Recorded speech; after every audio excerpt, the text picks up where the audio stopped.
She was the smallest recruit in the platoon, barely 5 feet 2 inches and 110 pounds, struggling to keep up with physical training while the guys snickered behind her back. When sniper qualification day arrived, they expected her to wash out completely. Instead, she was about to show them what precision really meant. Welcome to Stories from Us. Before we begin this powerful story of hidden champions and breaking stereotypes, tell me in the comments, what city are you watching from today? And if you believe stories like this deserve to be heard, hit that subscribe button. These moments matter more than you know. Riley Sarah Chen was in her 3rd week of basic military training at Fort Campbell, and every single day had been a struggle that tested not just her physical capabilities, but her mental determination to prove that she belonged among the 40 male recruits who made up the rest of her platoon. At 22 years old, standing just 5 feet 2 inches and weighing 110 pounds, Riley seemed to disappear among the larger, stronger men who dominated every physical training session, obstacle course, and endurance challenge that the drill sergeants threw at them. Physical training was particularly brutal for Riley. While her fellow recruits cranked out 20 push-ups with ease, she struggled to complete 5. During running drills, she consistently finished in the back of the pack, her shorter legs working twice as hard to cover the same ground that the men traversed with longer, more efficient strides. The obstacle courses that others completed in minutes took her significantly longer, and every rope climb, wall scaling, and heavy equipment carry revealed the stark physical differences between her and her male counterparts. The male recruits had initially tried to be polite about Riley's obvious physical limitations, but as the weeks progressed and the training became more demanding, their comments became increasingly direct and often cruel. What had started as gentle ribbing had evolved into systematic mockery that questioned not just her abilities but her right to be there at all. "Hey Riley, you sure you're in the right place?" Jake Morrison would ask loudly enough for the entire platoon to hear.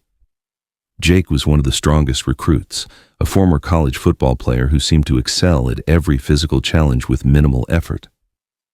"Maybe she got confused and thought this was a Pilates class," Tommy Rodriguez would add, triggering laughter from the group and approving nods from other recruits who enjoyed the entertainment that Riley's struggles provided. "I don't think she can even carry a rifle, let alone shoot one," Marcus Williams would contribute. "The weapon probably weighs more than she does." Riley never responded to their taunts. She kept her head down, focused on her training, and pushed herself to meet every standard that was set for her, even when it required twice the effort that others expended. But there was something in her eyes, a quiet determination and confidence that suggested she was carrying knowledge or experience that none of them could see or understand. The drill sergeants were also skeptical about Riley's ability to succeed in military training. Staff Sergeant Jennifer Martinez treated her with the same harsh discipline she applied to all recruits, but in private conversations with other instructors, she expressed concerns about whether Riley would be able to meet the physical demands of combat deployment. "Chen, do you really think you're ready for this?" Martinez had asked during one particularly challenging training session. "In a combat zone, your fellow soldiers are going to depend on you. If you can't keep up physically, if you can't carry your weight—" "Sergeant, just give me a chance to prove myself," Riley had replied with calm conviction. "Let me show you what I can do." What Riley had never revealed to anyone at Fort Campbell, what none of her fellow recruits or instructors could have imagined, was that she was hiding a background that would have fundamentally changed how everyone viewed her capabilities. Her full name was Riley Sarah Chen, but in the world of competitive shooting sports, she was known simply as Sarah Chen, a name that appeared in record books and Olympic history, with achievements that most professional athletes never approached. Riley had been competing in precision shooting sports since she was 12 years old, demonstrating a natural talent for marksmanship that had quickly attracted the attention of national team coaches and Olympic development programs. By 16, she had earned her first spot on the U.S. national shooting team. At 18, she had competed in the Tokyo Olympics, representing her country in both 10-meter air rifle and 50-meter rifle three-position competitions. The results of those Olympic Games had been nothing short of extraordinary. Riley had won 3 gold medals, setting Olympic records in 2 events and establishing herself as one of the most accurate shooters in the history of the sport. Her precision with a rifle was measured in fractions of millimeters at distances that most people couldn't even see clearly, and her ability to maintain perfect control under the intense pressure of international competition had earned her recognition as one of America's most promising young athletes. But the aftermath of Olympic success had taken an unexpected toll on Riley's mental health and personal life. The constant training, media obligations, sponsor requirements, and pressure to maintain her performance at an elite level had gradually worn down her enjoyment of the sport she had once loved. After the Olympics, she had made the difficult decision to step away from competitive shooting and pursue a different path of service to her country. Military service had seemed like the perfect solution, a way to use her skills in a meaningful context while experiencing the kind of normal life that had been impossible during her years as an elite athlete. She had deliberately concealed her shooting background during the enlistment process, wanting to be evaluated and treated like any other recruit rather than receiving special treatment based on her athletic achievements. However, this decision to hide her Olympic credentials had created unexpected challenges. Rather than being recognized for extraordinary capabilities, she was being dismissed as physically inadequate and potentially unable to meet basic military standards. The irony was painful. She was being mocked for weakness by people who had no idea they were sharing a barracks with one of the most skilled marksmen in American history. When weapons training began in the 5th week of basic training, Riley faced her first real test of whether she could maintain her anonymity while demonstrating competence with military firearms. The first day covered basic weapon safety and handling procedures. The second day involved disassembly and reassembly of the M4A1 rifle that would be their primary weapon system. The third day introduced live fire exercises that would determine each recruit's baseline marksmanship abilities.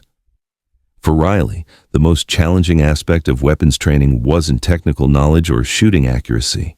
It was the physical demands of handling military firearms. The M4A1 rifle weighed significantly more than the precision shooting equipment she had used in Olympic competition, and her smaller frame made it genuinely difficult to maintain proper shooting positions for extended periods. But when the moment came to actually fire the weapon, everything changed. First shot, dead center bullseye. Second shot, dead center bullseye. Third shot, dead center bullseye. Range safety officer Michael Davidson had seen thousands of recruits fire their first shots with military weapons, and Riley's performance was unlike anything in his experience. "Chen, have you ever fired a weapon before?" "No, Sergeant. This is my first time." "Okay, continue with your string of fire." When Riley completed her 30-round qualification course, the target revealed a grouping that belonged in a marksmanship textbook rather than a basic training exercise. 30 shots fired, 30 hits recorded, all within the center scoring rings with a precision that suggested professional training rather than beginner's luck. "Chen, this can't be your first time shooting," Davidson said, examining the target with obvious disbelief. "This kind of accuracy doesn't happen by accident." "Sergeant, I'm telling you the truth. I've never fired a military weapon before."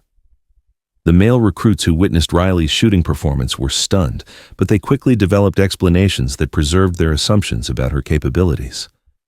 "That was just luck," Jake insisted. "She can't do that again." 50 meters is easy distance, Tommy added. "Real shooting happens at 200 meters and beyond." "Wait until she has to shoot under pressure," Marcus contributed. "That's when you see who can really handle a weapon." 2 weeks later, Fort Campbell announced its annual marksmanship competition, an event that was open not just to basic training recruits, but to all personnel stationed on the base. The competition would test shooting skills at 200 meters, with each participant firing 10 rounds for a maximum possible score of 100 points. It was considered one of the most challenging shooting events on the base calendar, typically won by experienced soldiers with specialized sniper training or extensive combat experience. "Chen, are you planning to enter the competition?" Staff Sergeant Martinez asked during a training briefing. "Yes, Sergeant. I'd like to participate."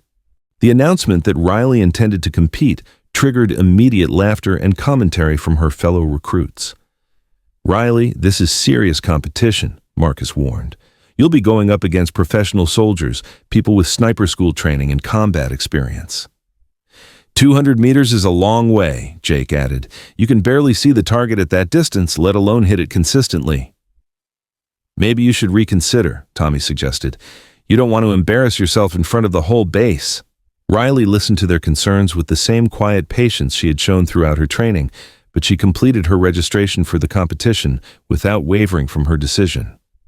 Competition day arrived with a participant list that read like a who's who of Fort Campbell's most accomplished marksmen. Staff sergeants with sniper school credentials, officers with ranger tabs, special operations personnel who had transferred from other units, and seasoned NCOs with multiple combat deployments were all registered to compete. And then there was one small female recruit listed at the bottom, Sarah Chen. The competition format was straightforward but demanding. Each participant would fire 10 shots at a 200-meter target, with scoring based on accuracy and precision. A perfect score required all 10 shots to hit the center ring for 100 total points, an achievement that had only been accomplished 3 times in the competition's 15-year history. The first shooter was Staff Sergeant Mike Reynolds, a sniper school graduate with 2 combat tours in Iraq and a reputation as one of the best marksmen on the base. His score, 87 points, which represented excellent shooting by any military standard. Shooter after shooter took their turn, with scores ranging from 75 to 89 points. The current leader was Sergeant First Class David Park with 91 points, a score that looked likely to win the competition unless someone produced an extraordinary performance. When Riley's name was called, the gathered spectators began murmuring and chuckling. How could this small recruit who struggled with basic physical training possibly compete against experienced soldiers who had spent years perfecting their marksmanship skills? Riley approached the firing line with calm confidence, settling into a prone position with her M4A1 rifle. She adjusted her position with subtle movements that spoke of extensive training, though none of the observers recognized the signs of Olympic-level preparation they were witnessing. First shot. Perfect center hit, 10 points. A murmur went through the crowd, possibly luck, but impressive nonetheless. Second shot, perfect center hit, 10 points. Now people were paying attention. 2 perfect shots in a row suggested skill rather than chance. Third shot, perfect center hit, 10 points. Range Safety Officer Davidson used his spotting scope to verify the target. Unbelievable, he muttered. Fourth shot, perfect center hit, 10 points. The spectator area fell silent. This was clearly not an accident. Fifth shot, perfect center hit, 10 points. Colonel James Harrison, the base commander, arrived to observe the unprecedented performance that was unfolding. Sixth shot, perfect center hit, 10 points. Now, no one was talking. 6 consecutive perfect shots at 200 meters was shooting that belonged in record books, not basic training competitions. Seventh shot, perfect center hit, 10 points. Riley's breathing control was textbook perfect, her position stable and controlled despite the physical demands of maintaining proper form with military equipment. Eighth shot, perfect center hit, 10 points. Colonel Harrison approached the firing line. Soldier, what's your name? Sarah Chen, sir.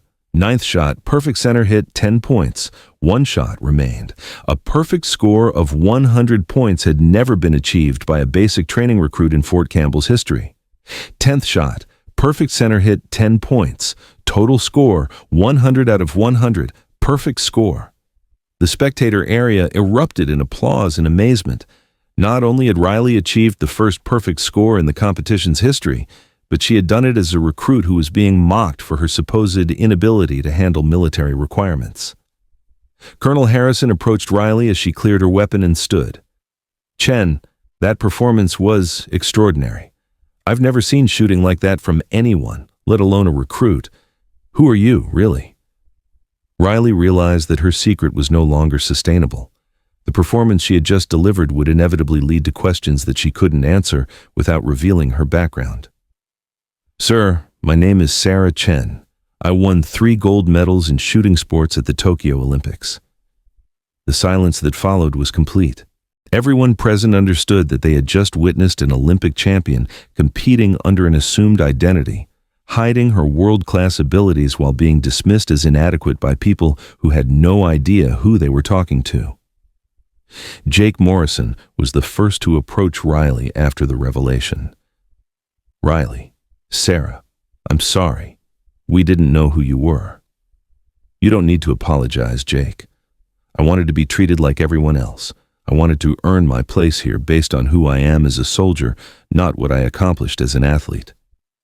Colonel Harrison studied Riley with new understanding. "Chen, why did you conceal your Olympic background?" "Sir, I didn't want special treatment. I wanted to be evaluated as a soldier based on my military performance, not my athletic achievements. But I guess that's not possible anymore." "Chen, you possess extraordinary skills that could be valuable to the military. I'd like to send you to sniper school." "Sir, that would be an honor." From that day forward, Riley's experience at Fort Campbell changed completely. The male recruits who had mocked her now treated her with respect and admiration.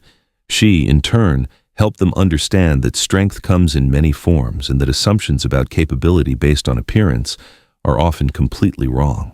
6 months later, Riley graduated from sniper school at the top of her class. She now serves as Sergeant Riley Chen in Special Operations, where her Olympic-level marksmanship skills are applied to protecting her fellow soldiers and completing missions that require the kind of precision that only a few people in the world can deliver.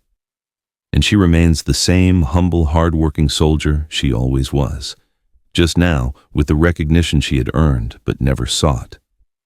Riley Chen never needed a medal to be a champion, never needed recognition to know her worth, and never needed special treatment to prove her capabilities. She found meaning in service itself, whether representing her country on Olympic podiums or protecting it in military uniform. Sometimes the most powerful stories aren't about what people do when everyone's watching. They're about what people do when no one believes in them, when they face prejudice and doubt, and when they choose to prove themselves through actions rather than words. They're about the hidden champions who walk among us, carrying achievements we never think to ask about, ready to show us what excellence really looks like. So now I ask you, have you ever met someone like Riley Chen? Someone who was underestimated but then amazed everyone with their hidden talents? Share their name in the comments.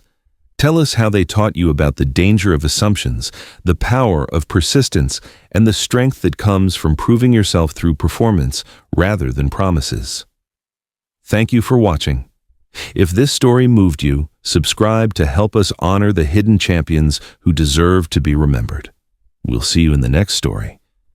And until then, remember, the next time you're tempted to underestimate someone based on their appearance, look a little closer. You might be face to face with a champion.